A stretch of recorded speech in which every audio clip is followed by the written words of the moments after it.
right, Don, we are recording. So what are we going to talk about tonight? All right, we need to get our orders in for your bees. And I want to remind everybody that we'll be running 2 locations. I posted a picture of the other location, and we're going to run Don's Bee Boot Camp down there, so you can stay a week to 2 weeks down there and really get some intense on-the-job training down there. So tonight we want to just find out what other beekeepers are out there doing. And if you are the students of mine, don't be bashful. Get up there and tell other people what's going on and how easy it is to get in this, that it's not all rocket science. I see we got 3 or 4. Who's going to go first? Nobody has their My hands up head's yet. not swelled up yet, so Brad, good. Get those hands up if you got questions for Don. Let's hear what's going on. Just sit there and I hold mean, all these people don't have bees. I'm They're telling all you. being shy.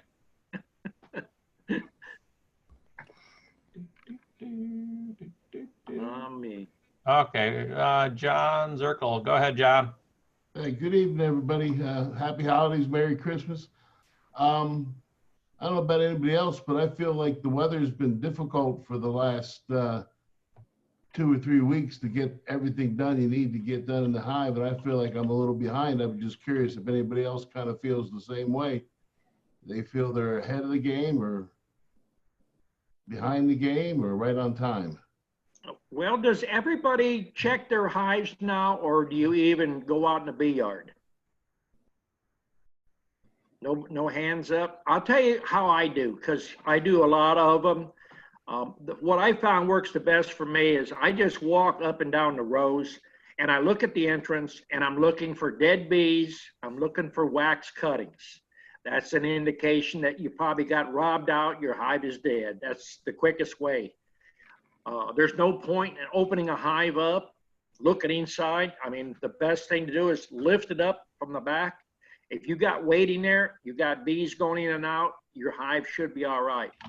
If you're going to lift the lid up, do it on a day that it's at least 55 degrees so you don't get no chilling there, and kind of limit it to a minute. I mean, you can look in there, and if you got bees between all the frames, and there's, even if they just barely buzzing in there, if you got bees between most of the frames, you're usually in good shape.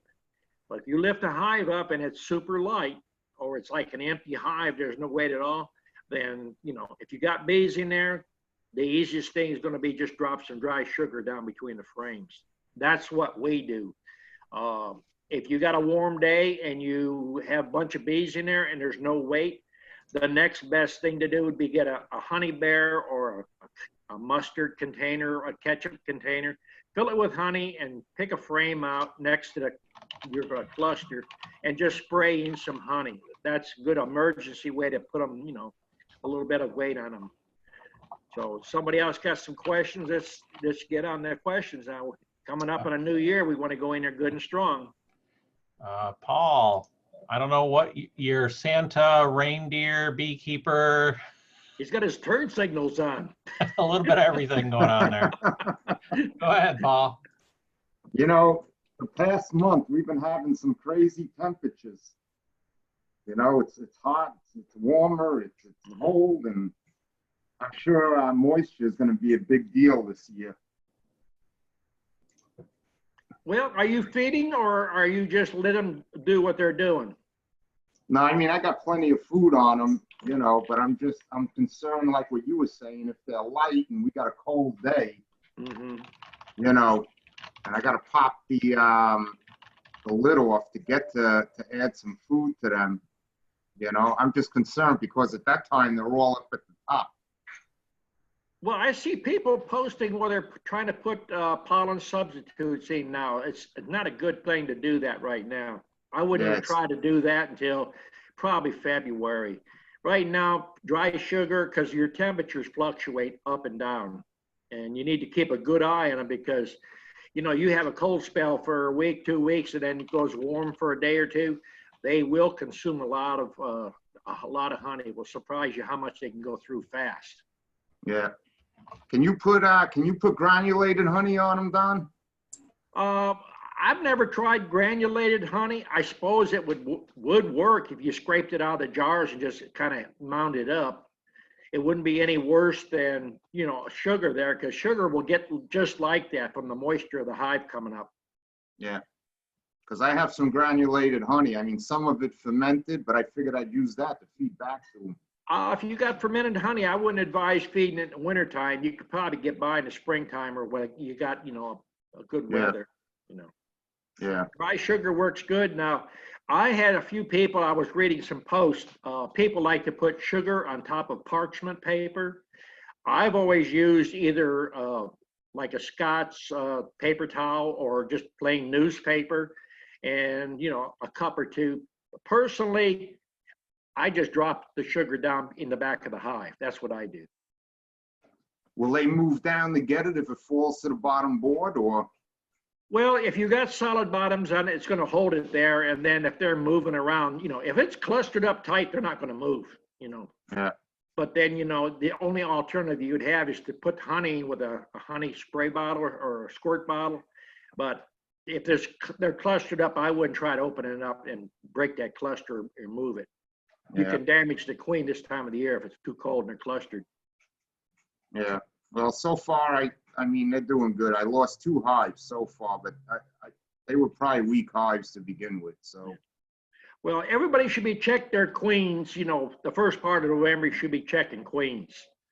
That's one thing that you need to do. And right now, if you have a bad queen, I mean, there's nobody going to have queens out there right now. And if you try to get one in the mail, I don't think you'd be, you know, worthwhile trying it. You know, that hive I gave my neighbor that the bear came and got, there were plenty of bees in there, but the queen was dead. And I brought the hive back up by me, and it was just too cold to combine them. So I just left them in there. I was hoping they would wander or drift to my other hives. But those bees are actually still in there without a queen.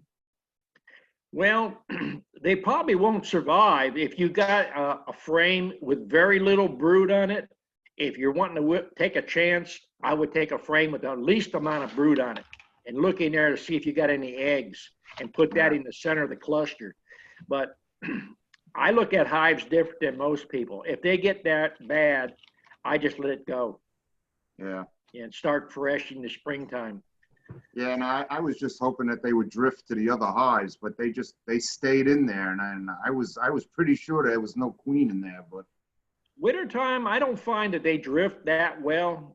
Springtime or early fall, they will drift some, but this time of the year, you'd be probably doing better to play the lottery. You'd probably have better chances. Yeah. All right, thanks. Okay. Okay. Over to Mrs. Claus, Patricia. Hi, everybody. Merry Christmas. Merry We've got Christmas. a house full tonight. We are having our Christmas family deal tonight, too. So you've seen the grandkids coming through. I told them they all had to dress as elves if they were going to come on the camera. But we're having days. The other day, it was 73 degrees here. And so with, you know, you have a 73-degree day and then a 28-degree night. It really messes with the bees. They don't know whether it's hot or cold. Do you have any suggestions for that, Don? I would make sure you had your entrance reduced down, because if they do expand out a little bit, if they do start to lay, you know, some people are putting pollen substitutes in. And if you do that, you cause that queen to start laying. And the minute they start to cluster, anything in the outside of that cluster is going to get chilled. So I would let nature just let them go through the winter and make sure they got food. And that's about all you can do. Yeah. Well, today's the first day of the winter solstice. And so that's one thing that I've seen a lot of on the Facebook page is people wanting to put out that pollen substitute. And they don't realize that we've still got a lot of winter left. And if you start spurring on that laying of babies, then you've got a mess when you get a real good snowstorm or ice storm like we do here, especially, you know, early January, February. We can still get some really rough weather. Right. Yeah. One thing to look at, though, is if you're above that Mason-Dixon line and you got cold weather, Get you a chicken feather or a turkey feather and make sure your entrance is open. Reach in there with the feather and just kind of pull out dead bees, because if the temperature drops down, they don't haul that dead bee out and it's clog your entrance up. Cuts down on the ventilation. Right. Yeah, that's a good idea with the feather. I hadn't tried that. I'll have to try it. That's all. Okay. Okay, over to Mr. Burns. Go ahead, Greg. Oh, you got on mute. I just want to wish everybody a Merry Christmas and Happy Solstice. We're starting to get the days kind of shaping up for a little bit more each day, and so there's always folks get a little antsy, and I know everyone's got there's different strokes for different folks. Everyone does things a little bit differently. You see a lot of folks right now asking about what kind of pollen patties they should be putting in their hive and how early they should get their queens going again, and getting anxious. And I think some of that's probably tinkeritis, and some of it's maybe just not knowing exactly what to do.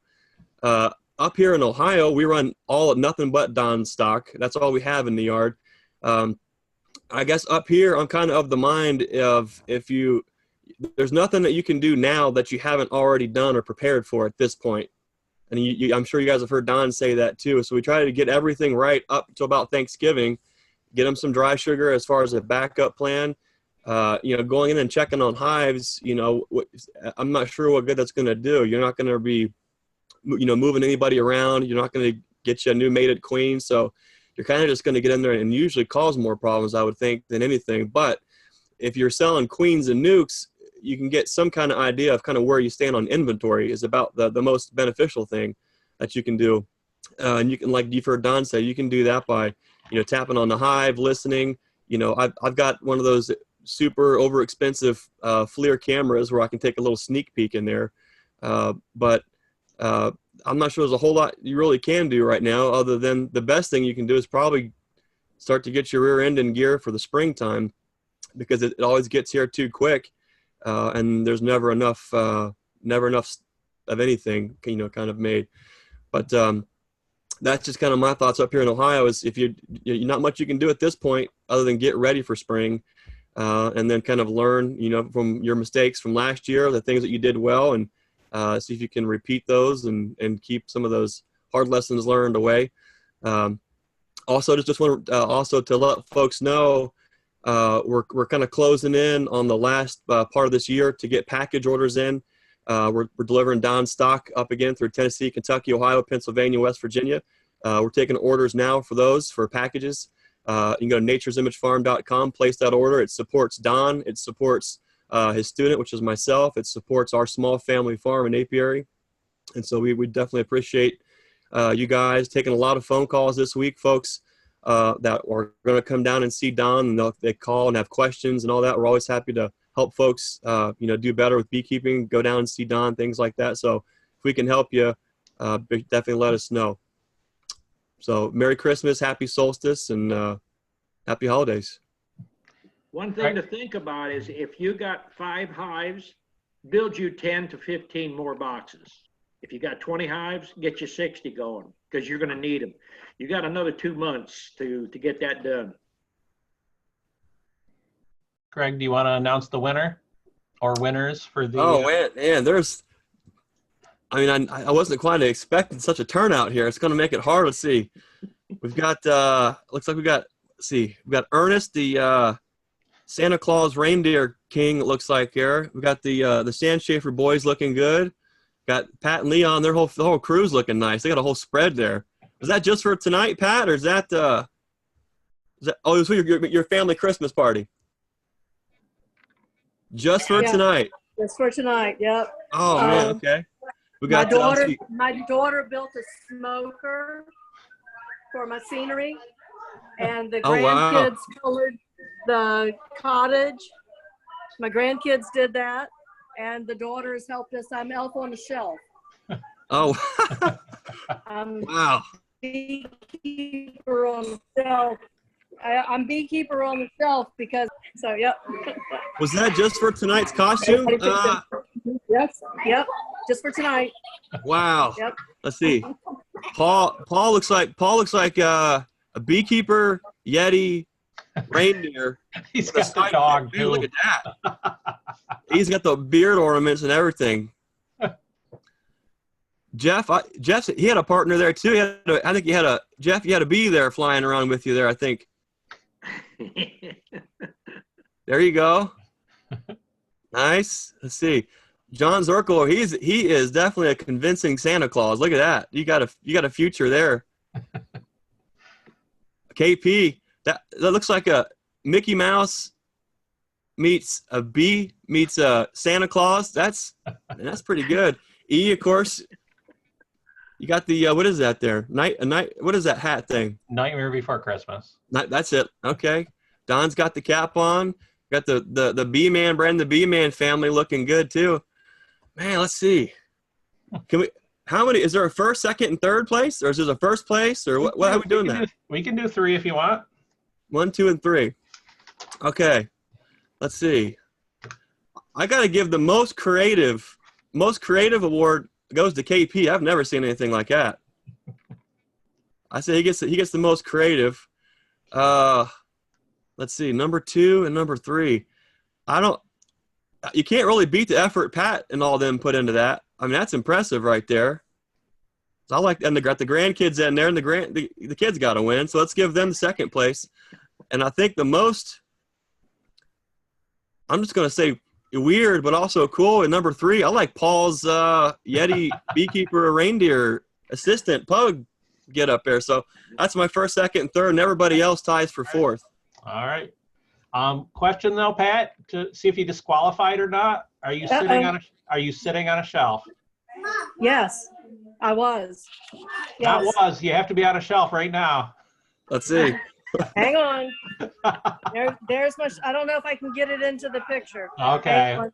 We'll trust you then. We'll trust you. There's my shelf. My smoker is sitting on the shelf right now, but I was sitting on there. Yep. Okay. All right. Well done. Yep. But let me tell you something. There's only so long these old bones can sit on a shelf.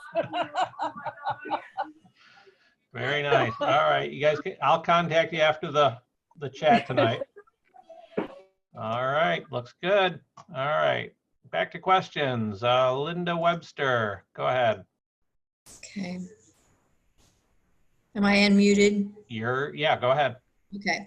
Well, I've had a bad fall. I've lost 4 hives, and I'm not 100% sure, but I think they were due to mites. I think I treated them, but I treated them too late, I feel.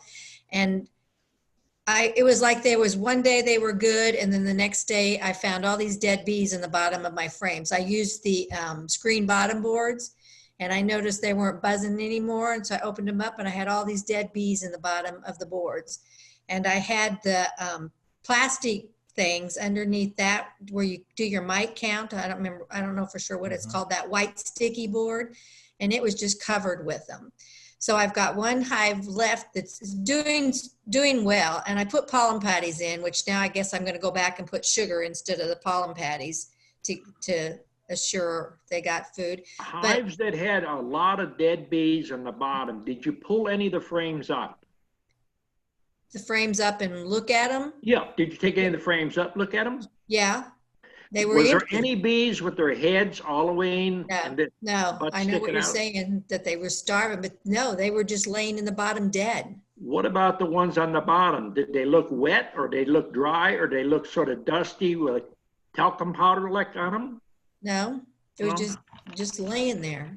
I mean, and they weren't wet or anything, because when I broke down the hives, they would just fell off like they were, I just swept them off of it. How many frames of bees was covering the frames when you went into the winter there before you seen that? Oh, they were loaded. I have 2 double deeps, and it was full of bees. Did you go through and check, see if you had any swarm cells? Well, I did find some swarm cells in there, yes. Sometimes when you run a big, strong double deep like that, you'll get a fall swarm. It's not normal, but it has happened. And so why would all the dead ones, just they got left behind? No, they could have swarmed, and maybe you had some bees coming in and robbing. That's hard to say unless you looked at it, Yeah. But, Okay. I've run singles, I've run doubles, I've run triples.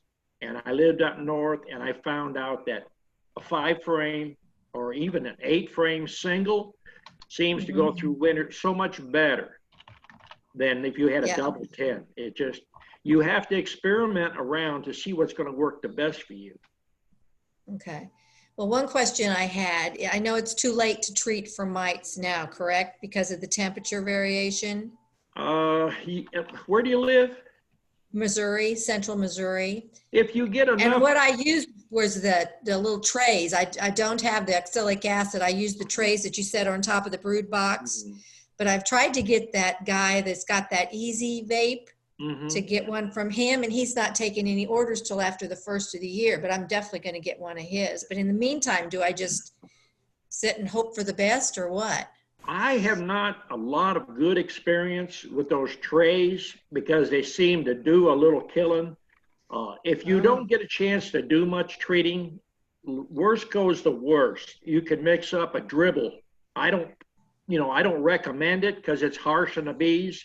But if you don't have much brooding there and you think you have a mite count that's high, dribbling will usually give you a good knockdown. But the What do you things mean I by can't dribbling? figure, that you take oxalic acid and mix it up with water and do a dribble. Oh, okay. You know, Okay. some of the commercial people don't do the large injection. They actually use a garden sprayer, and they do about a 5% solution, and they just pump it up. One guy opens up the hive, just lifts the super up, and the next one just gives it a good spray. You put it on a mist and just hit the hive real good at one time across it. I mean, that's one way the commercial people do it, Well, I've It's got this not one hive everybody's left. preferred way. Yeah, I've got one hive left because I only had 5 to start with, and today it was 60, and they were swarming all over the place, in and out and in and out. And then when it was real cold last week, I tapped on the side, and they immediately, you could hear the hum. So I didn't open it today, but I know there's a lot of bees in there. But I just want to make sure they stay. I don't want to lose Well, the only thing I any could more. say is I wouldn't put pollen patties on. If you got them in, I'd pull them personally. Okay. And just sugar? If you got any If they weight need to the it. hive, you pull any of the Yeah, frames out. yeah, They're heavy. yeah. If Yes, they're it heavy, is. then I wouldn't worry about feeding them. I'd make sure you Okay. don't have a queen excluder on it, because if you're running a double, you got a queen excluder, they're not going to go through that queen excluder in the wintertime.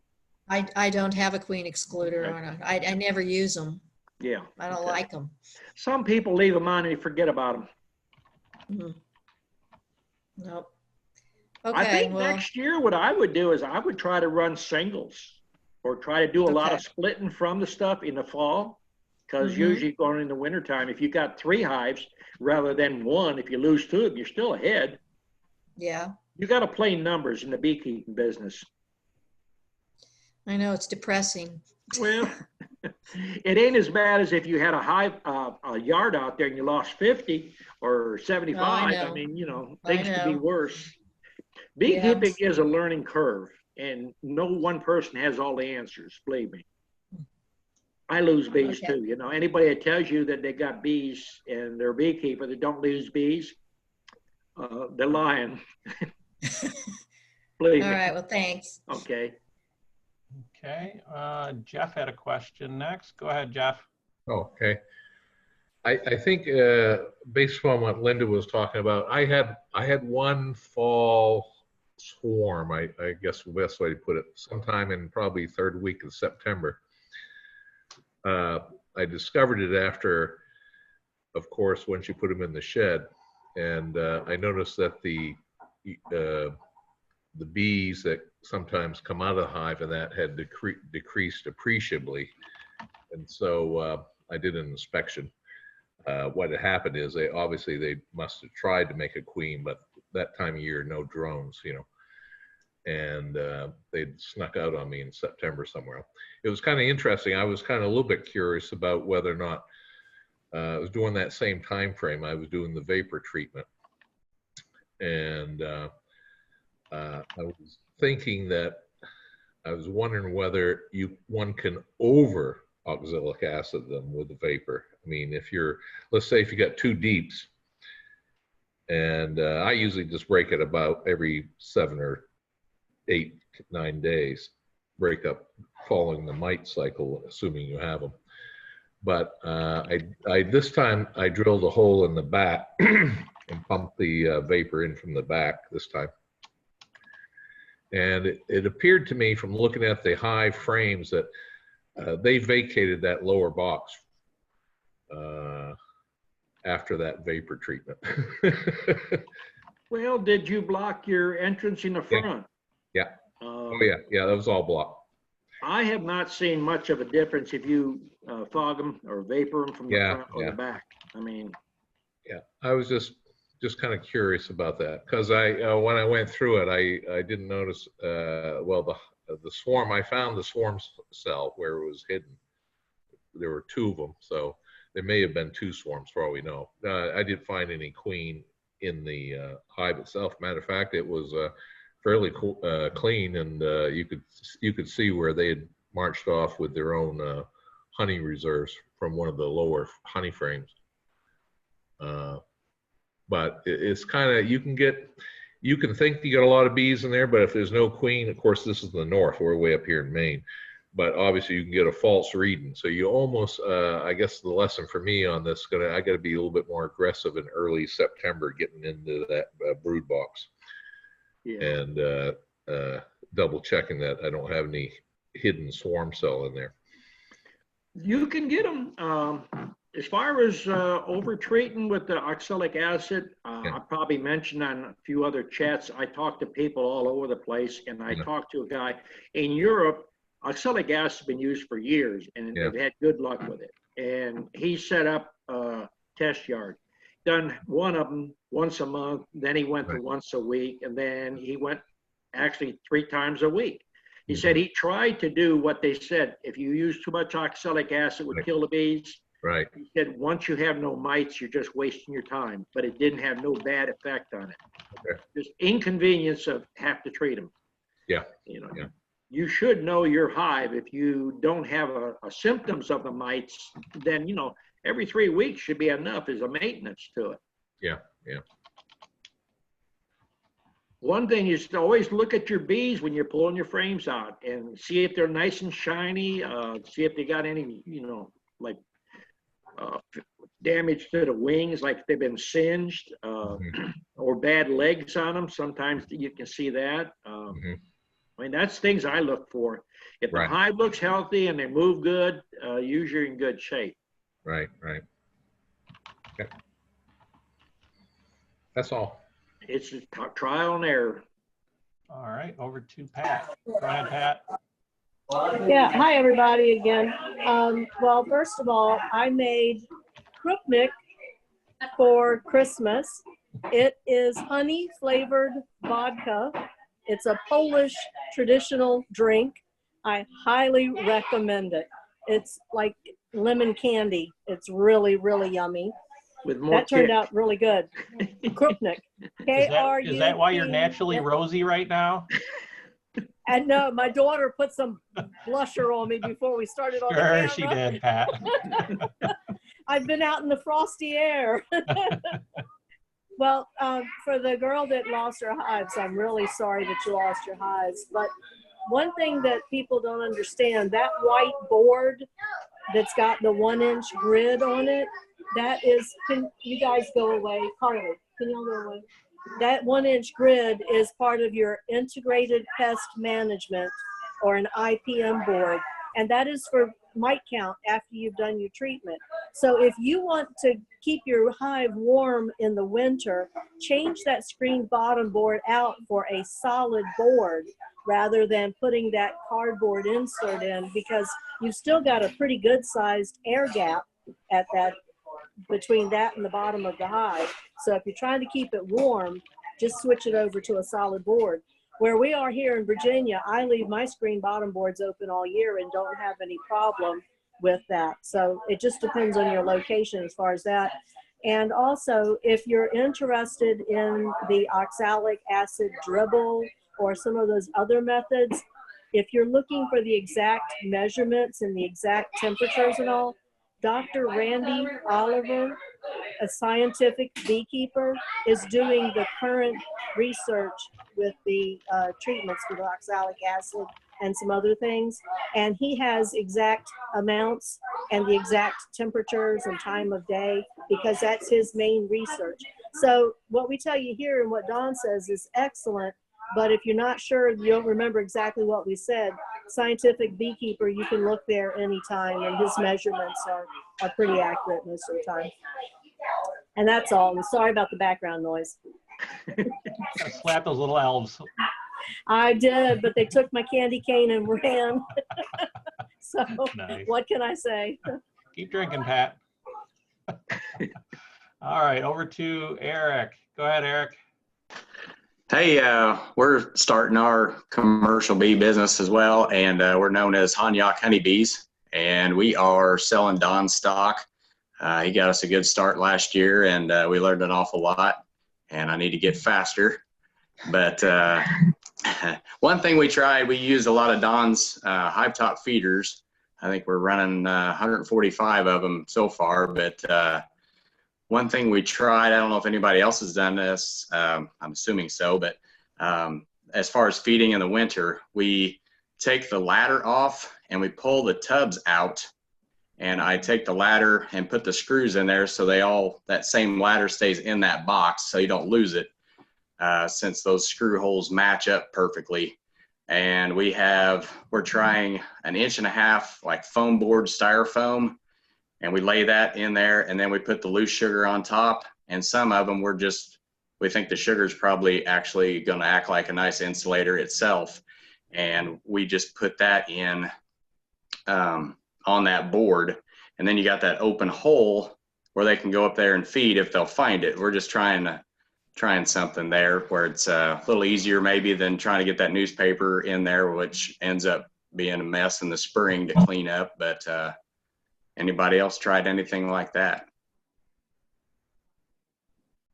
Now, we like those feeders for the thing. If you're running very many hives, you're always going to have a wad of wax in your hand, or if you put a packaging, you got a queen cage in your hand. It's a good place to store your stuff. That way you don't have to run around the bee yard and look for, oh, I need a queen cage. Or at the end of the day, or every 2 or 3 days, you just go around, lift the lid up, and you pull all your wax out. You don't lose that wax. It's a good thing to save. Eric, are you putting the foam above the box then, or where are you putting the foam piece? Basically, it's where that plastic tub sits it's up inside of that feeder. Mm-hmm. So it's basically down against the board, and then we threw our sugar on top of that, where we kept it back to where the hole that allows them to go into the ladder, so they can still climb right up and get on top of that sugar. And then, of course, you have a lot of holes in that hive top feeder, which promotes that ventilation. Yeah. But it's something we're trying this year, since we have all that equipment out there anyway. So sounds like a you good might idea. try duct tape on those holes if you're worried about too much ventilation up there. But if you close up too much, you get a lot of sweating in that feeder. Yeah, we've been leaving them open. Yeah, the bees will close them if they want to. Yep.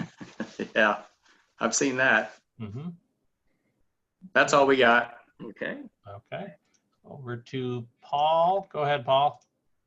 Yeah, I just wanted to comment on Linda with her losing 4 of her hives. I mean, I lost 20 hives last year because I didn't treat for mites. I mean, I treated, but I didn't treat in the fall. So, but the one thing is you got to treat for mites, and you gotta work on your ventilation. Those are the 2 keys to having success with overwintering bees up in the north. That's the good thing about these chats. If you got any questions, now's the time to ask them. You can get an answer, and you can get an answer from several parts of the country, and a lot of people have variations to what we do. It's a way to share our information, keep our bees healthy. Don't be bashful. There's no dumb questions, and if you don't ask it, you won't know it. Anything you wanted to add to that, Linda?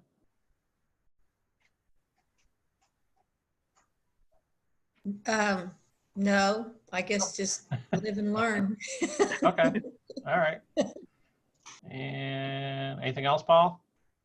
Well, the only good thing is you'll have plenty of drawn out comb to start in the spring, and those bees will take right to that. Mm-hmm. You'll have no problem building those hives right back up again. True. Okay, back to the elf on the shelf. Go ahead, Pat. Yep, I just wanted to wish everybody a very, very Merry Christmas, and I'll see you in a Happy New Year. Y'all have a good night. All right, good night, Paul, Pat. And over to Virgil in Thunder. Go ahead. Hi, everybody. Missed you guys. Welcome back. Well, we ended up with almost 1,000 pounds of honey this year. Wow. So by the time we got that mess cleaned up, we were way behind on getting everything else out in the yard taken care of. And then I did a dumb thing and made 5 splits at the end of September, the 1st of October. But like Don says, it's the numbers. So out of the 5, we ended up with 3 that took off real good. And the 2 we lost was my own fault. I just didn't get back out to them quick enough. It's learning. Just don't give up on it, you know? Yeah. But we finally got all the old equipment put away and everything, and now we got the puppies. But I was really surprised. This year I was able, when we took the honey off, was kind of to separate it out through the season instead of extracting it all at once. And I think Paul said he had a lot that, I mean, turned almost right away. It just crystallized up, and we had a bunch, and it was the very last, must have been the goldenrod.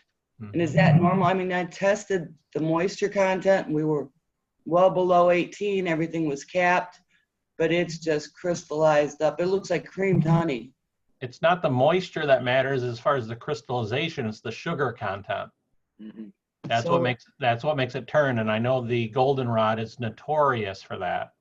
That must be what it is. I mean, it looks like lard in those jars, but well, every year, you know, your sugar content is going to vary. We run into some of that with the red maples. There's sugar maples, red maples, curly maples. There's a whole bunch of maples, and some put out more fructose in it, more sugar content. But it doesn't hurt. You can set it, you know, in room temperature, or if you got a heat register, you set it on there and slowly bring the temperature up. You don't kill all that natural enzymes and stuff in there. That's what you want to keep. well, I mean, it's crystallized so nice that I said to him, I'm going to use all of that. I'll just make my cream honey with that. Yep. Mm-hmm. Because it's so fine. It's just, you know, like almost like butter now. Well, that's good then. But hopefully we're gonna shoot for 100 this year. That's our goal. If he can live through it. We got it. Yeah, we got it. We got everything done at the last minute. Didn't get enough firewood cut, Greg, but we're doing that on a daily basis. And, you know, last week, I don't know if you had it, Greg, or not, but we got down, the wind chill was 10 below already here. And now today it was up near 40 and supposed to have 50 by Monday. They were out like crazy today. But we did get all our candy boards on. And then when I make the candy boards, I mix it all up with Don's oil. So it's got the wintergreen and everything in there, and hopefully it'll work again this year like it did last year. Good. That's actually why I started bottling all my stuff in glassware instead of plastic, so I can start heating it up again. So once it does crystallize, I can liquidize it again. Yeah, that's what we did this year. Everything went in canning jars. And then even stuff that I'm going to sell, I don't try not to bottle it up till it's ready to go. You know, one thing you can do if you're a scrounger like me is when you're driving around, people throw out old freezers. They throw out an old refrigerator. All you have to do is drill an old refrigerator out from the side. You just drill straight through it and mount you a light bulb in there. Some people use 2 light bulbs, and it makes a nice hot box. And it takes stuff that's crystallized all the way to the top, and within about a week's time, it's back to liquid again. Well, that's a good idea. I stole an old truck toolbox from him last year that I put a light bulb in and had it upstairs, but we've got a little house and we're just running out of room. I mean, it's crazy. Welcome to where do you put it? So he started cleaning the barn, so hopefully we'll have enough room back out in the barn to do some of it. But yeah, I just wondered if it was just me and I did something wrong with that last batch, but it was all that, and it had to be, I know it was the goldenrod. You could smell it the minute you opened the door. You know, you could just smell that goldenrod out there. Even spring honey will do that, you know, if the sugar content's high. Now, you know, a lot of people, they watch these chats and they think they want to get a few hives and they think, well, it costs so much money. I'm going to sit right here and tell you, there's freebies out there. All you have to do is call 911, call the exterminators. There's a lot of people that want to get rid of bees. And if you don't mind going after them, you can get free bees. I mean, that's all ours are. Ours are all mutts. It's just stuff that showed up, and I just did what you said and split from them. But we had 2 top bar hives when I started splitting. Yeah. And I took everything out of them, and like I said, we're up now to 33. So yeah, it's true. You don't have to buy bees, but you got to buy the rest of the stuff or make it. Yeah, you have to make it. Yeah. Okay. I think Greg wants to add something to you guys. Go ahead, Greg. Yeah, Barb and Virgil, I guess it goes for everyone too, is you always hear beekeeping is local. I mean, there's so many hyper local, even within 20 miles of even where you're at. But a lot of folks in the different parts of the country don't quite have the same type of goldenrod as some of us do in some parts of the country. And before I found Don's video last year, or no, maybe 4 years ago, when we first started using these muth jars, we'd fill the honey up like almost to the bottom of the cork. We'd spin it in the fall. We'd fill that glass jar up. We'd cork it, and we'd put them down here in the basement where it's a little bit cooler. And I mean, almost overnight, the whole thing completely crystallized. And you can see this one here. This is by my coffee maker, what I use in my coffee. And it's already getting cloudy, creamy. Most folks will be like, what in the world is going on? That doesn't look like honey. The thing about it is, you know, when we spin it, we leave it in the 5-gallon buckets at least overnight. And if you look into that honey, as soon as you spin it, it's full of air bubbles. And then overnight, all that dissipates and it clears. So we try to at least give it a day to set in the 5-gallon before we go into any kind of a glassware. We don't really sell any honey. My wife does a little bit, but we kind of bottle it right away, right out of the 5-gallon buckets as she needs it. And for whatever reason, keeping them in the 5-gallon buckets, it doesn't crystallize as fast. But if we put them into 1-pound containers, glass or plastic, I mean, they start to crystallize, pretty quick.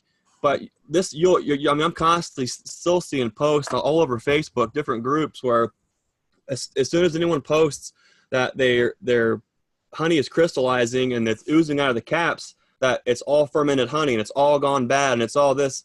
I've seen the exact opposite. I've seen where you spin it and you bottle it right away and you put it in plastic or glass, and that same exact thing happens. I've seen, where it'll pop the cork right off the muth jar. It'll be sitting onto the side, and then even a year later, the honey's perfect. It hasn't fermented at all. It's just there was so much air and it crystallized so fast. And I think it's more to do with the type of goldenrod that you might have in different parts of the country. It's so high in that sugar, that it does that. But later on, like anything, I found Don's video where he said to do that exact same thing. Let it rest first.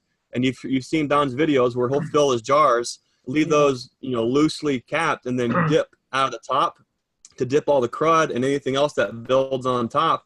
That works really good. Not only does it keep the tops from blowing, but it saves you little extra steps there too. So no one's alone where you see your honey, it looks like it's turning and getting funky, and you're thinking, well, how am I going to sell this premium product, raw, unfiltered honey to somebody, and it looks like that? Well, that's it. That's actually the selling point, because all your competitors who are warming up their honey constantly, and it's clear and it looks like store honey, you can't fake that, No. So it's not really a bad thing, This is what it looks like, Greg. I mean, it looks like sour lard, and it just that's quick. Butter. It tastes great. It's fine, and it's just so fine crystallized.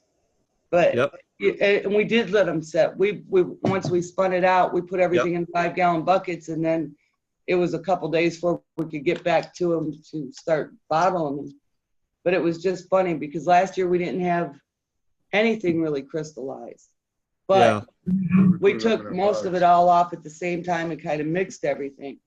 This year it was done in different stages, so I know that that was all the goldenrod that it hit it. So at least There's got to be a way to market that, because you can't fake that. You know, that's only going to happen with a raw product. Oh yeah. That's all I had to add. Yeah. Get it to where it goes back, you know, liquid. I would suggest one way we do it is we extract and we put it in 5-gallon buckets, and we usually leave it there 2 to 3 days. And then we take a large serving spoon and we just skim it. And we set that out, let the bees recycle it. And then when we pour it from there, or we put it into the, it's a tub with a gate valve on it. We overfill our quart jars or our pint jars. You don't bring it to that little ring at the bottom, just overfill it a little bit. And then we let it sit. A lot of times we'll set it in the window where the sun hits it for a few hours. And a day later or 2 days later, we'll take a teaspoon and just get a little bit of that white foam off. It's just minute little pieces of wax, and then you're good to go. If you've got quite a few buckets and you want the cheap way to keep it where it won't crystallize, they have stuff it's called heat tape, and you can plug it into a 110 outlet, get a 5-gallon bucket and put about 3 turns to it around that bucket, and it works good. Now they have a barrel warmer, which if you got it in 55-gallon barrels, you might have to put one of those on, you know, because we run stuff in barrels sometime too. I don't know, Don, after this summer and all this honey, I made up my mind. I'm following you. I'm making bees, not honey. I've had enough. Everything was sticky from June through probably last week. Everybody thought I was crazy. Yeah. Don't fool with honey. No. Much easier to do the bees. Right. Yeah. Okay. Anything else, guys? We're good for now. Okay. Over to Eric. Go ahead, Eric. Hey, we had, I don't know, you go through enough bee boxes and you realize you forgot something. And when we was going through, we was putting on some sugar shims on some other boxes that we had, and I opened a box and lo and behold, I only had 4 frames in there. I thought we were done, but I was out of frames of honey to place in there, and I just ran downstairs and got a fully drawn one out. It had a little bit of pollen in it, but it was basically robbed out and empty. We were saving. And the sugar that I got is kind of like a baker's sugar. It's real fine, very powdery. It is not powdered sugar, but anyway, I thought I'd try something. And I just kind of sprinkled it in there, just kind of lightly packed it on both sides, and that it just filled that up perfectly. And I installed it in the hive. I figured worst thing that they're going to do is just throw it out, but most likely they'll use it. I don't know if anyone else had ever had to try something like that in an emergency situation, but we probably all done that at the time. And then I think Vic's got a question about some possible grafting. Okay. Don, we're planning on coming down in the spring and take some grafting classes. And Dad and I are kind of wondering on what kind of supplies we need to go ahead and purchase for that. And for when we come home and we start grafting, what do we need?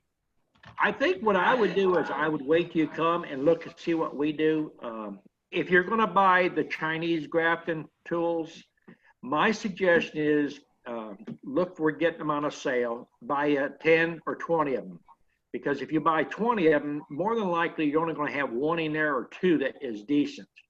And you won't know that you got a good one until you start doing it for a while. Because some are too stiff, some are too limber. You're going to find the one that's going to work just right. Now, some people take a grafting tool like that and they'll take 600 paper and they'll sand it a little bit more so it's more flexible. It's all individual. But I've got a video on different things that you can use. I've got several back there I've made. You have to get one where you do it. If you come down where we got our property, we're going to be probably grafting out like 500 or 900 queens every second to third day. So you're going to get there, watch Stephen how he's doing it, try it. You can try it with the plastic cups, or you can do the ones we make. I personally grew up the old way. I like the wax ones myself, but he prefers the plastic, so that's all individual. But don't go out and buy a lot of expensive stuff that you don't need. You make your grafting frames out of scrap 3/4. You take your top bar, you make that 19 inches, and if you're going to do the deeps, then you make it 9 and an 8. Put your 3 bars on there. Come up from the bottom about 1.5 inches, and then you put a slot there, and then you cut another piece, and you fasten those to the side pieces, and then your piece that you're going to graft on, you slide it into it, and you want it to where it's just a little bit loose. That way, when you graft in, you can dip it into wax, and then it gives it a snug fit. Now, if you're going to do the cups, you take the 3/4 by 3/8, and you run a slot down the middle. Those plastic cups snap right in there. So there's several different type of cups that you can get for grafting. They're not that expensive. They sell them by the 1,000 or 100. I think Steven buys them 5,000 or 10,000 at a time because they're a lot cheaper that way. Yeah.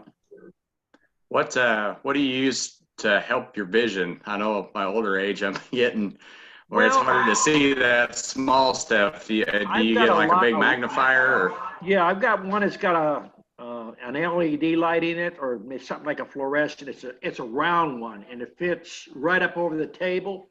And then there's a fluorescent light over it. And then you can buy from Harbor Freight. They have these magnifiers that you can wear. And I've tried the one with the light, and then there's one without the light.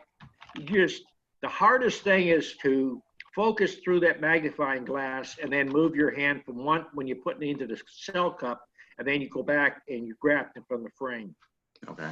Now we build us a stand that you set the frame up. It's up about, I don't know, it's probably 18 degrees, 20 degrees, and it's on a slight angle, and the light hits just right. If you got old drawn out comb, another thing we done is take a hot knife and cut the cells in half. That way you don't have to come in at such a steep angle to pick the larvas up. I mean, there's so many little tricks that, the more I talk to you, the more confused you get. You have to see it, Yeah, we'll be there. Yep. All right, I think that's what we got. Yep, that's it. All right, thank you. Thank you. Okay. All right, Paul, the red-nosed reindeer, go ahead.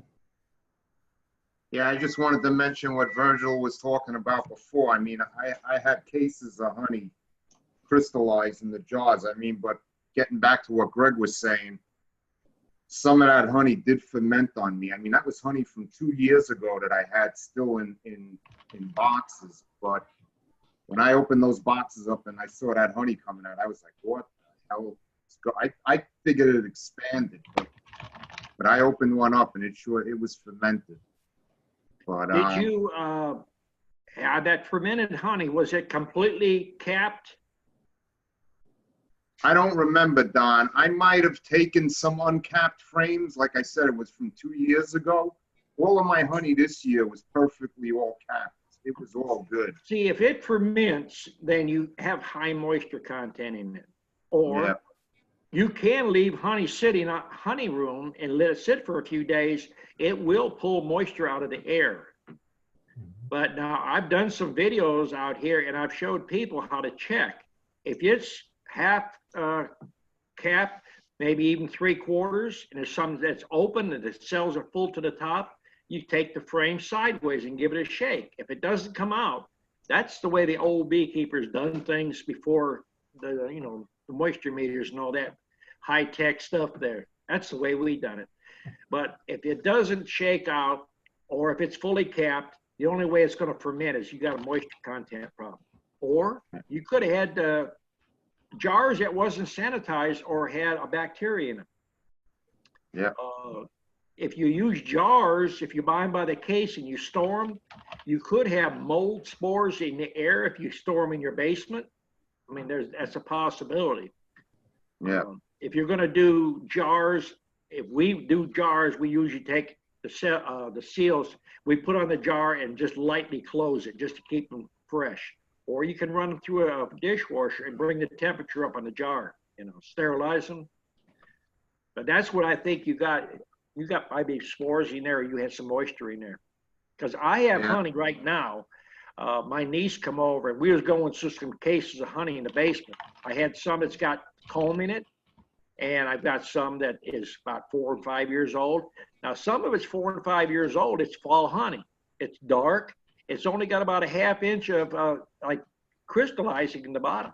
Some of the comb honey is at least 2 years, maybe 2.5 years old. It's got big chunks of honey in there, and we opened up and smelled it. I mean, there's nothing really wrong with it. But when you cut comb honey, you put it in a jar, make sure it's completely sealed. Yeah. Well, like this year, well, that was my second year beekeeping, and I'll tell you, I made a big mistake that year. The learning curve. Exactly. I jarred everything that I harvested right away, and I do what you do now. I put it in 5-gallon buckets, and I'll jar it as I need it. But also, like Virgil was saying, my goldenrod honey, that crystallized also in the 5-gallon buckets. And I'll tell you, there's nothing like trying to get that honey out of that bucket when it's crystallized. It's a pain in the butt. The heat tape really works. Or, like I say, find your old refrigerator. They work great.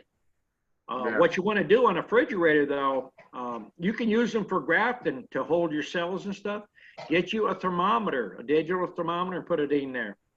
Don't run it anymore in about 110. Get it any above that, you're going to kill all the enzymes in that honey. Well, the good thing also about the MaxScent bottling tank is that was made to hold a 5-gallon bucket. So it's not only a bottling tank, it's also a liquefier. So that works good. I mean, I don't want to put a 5-gallon bucket in there, but if I have jars of honey that are crystallized, I'll put water in that tank and just set those jars in there. Just, I don't set them under the water because I don't want any water leaking in through the taps, God forbid. But I'll just set the temperature to 100 degrees and it'll decrystallize that in 2 days. It'll be as good as it was when I bottled it.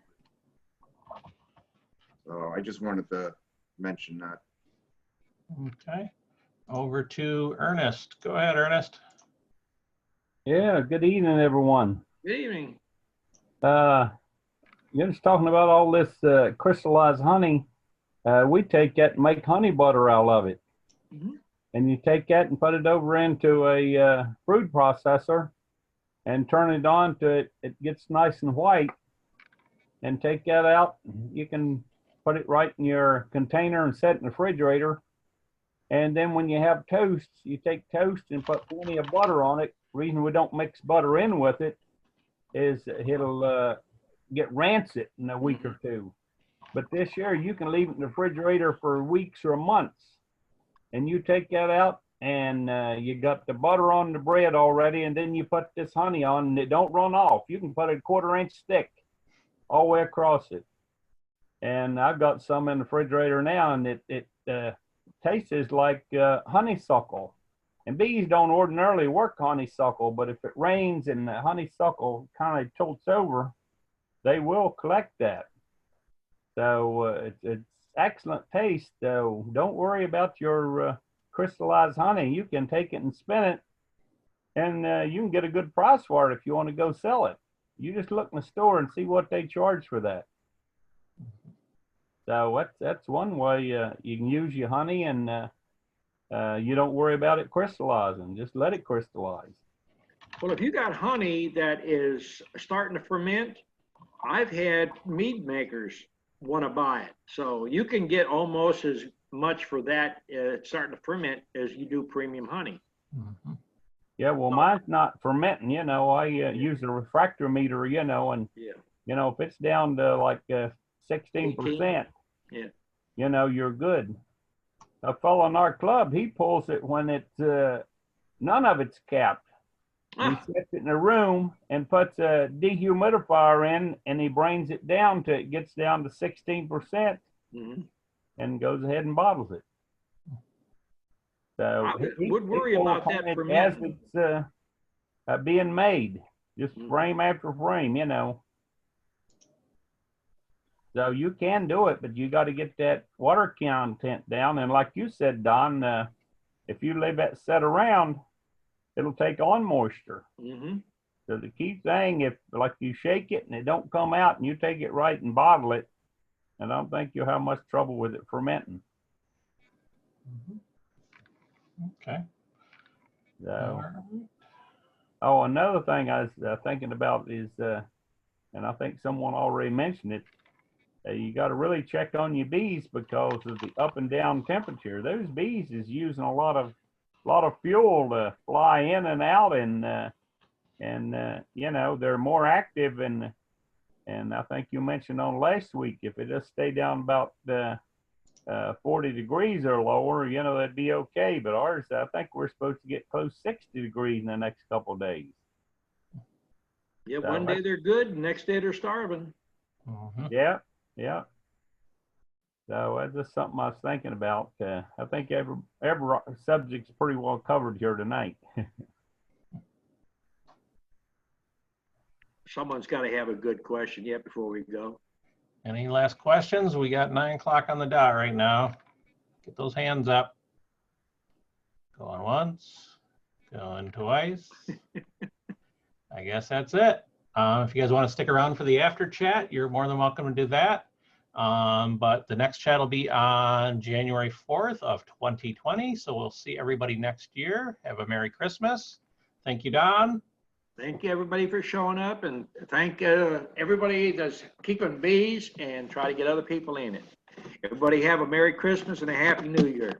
And I'll be another year older next year. Merry Christmas, Don. Merry Christmas. We'll see you. Bye.